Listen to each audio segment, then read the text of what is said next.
You know, my parents were dirt poor and we didn't celebrate birthdays. The only thing they gave me was a roof over my head and something to eat before bed each night. That's the bare minimum. She then responded saying my parents should have tried harder in life. I saw red, and I was about to verbally go off on them both, but I restrained myself and told them I was going upstairs. While leaving, my wife tried to ask me about the allowance, and I yelled that the answer was no. I feel bad for yelling, but I was so angry in the moment. That all happened last week, and for the next few days the atmosphere in the house was very tense. My wife and Lacey did not talk to me much, and vice versa. Well, this morning I woke up and I felt a compelling urge to go to a Christmas market as they had just opened up. I love going to these things. Lacey and my wife do not, so I figured I would go by myself. I got ready and went to put on my jacket.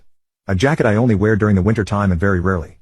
A jacket passed down to me by my father, a jacket that is 5 generations old. It is made with high quality materials, real fur and leather, absolutely enormous.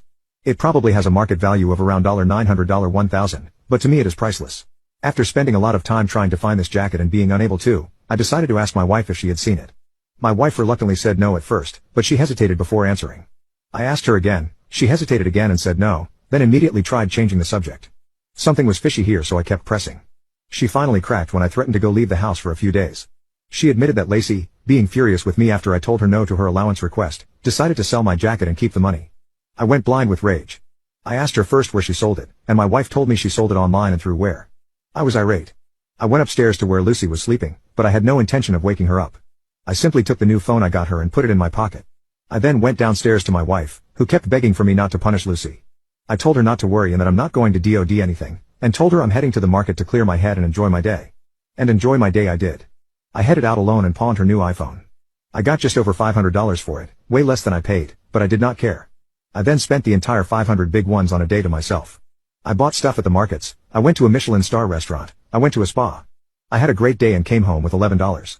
Throughout this whole day I kept getting angry messages and calls from Lacey and my wife asking where her phone was, and I told them not to worry. I'll explain everything when I get home. So when I got home I was greeted with them yelling at me, and especially Lacey, demanding I give her the phone back.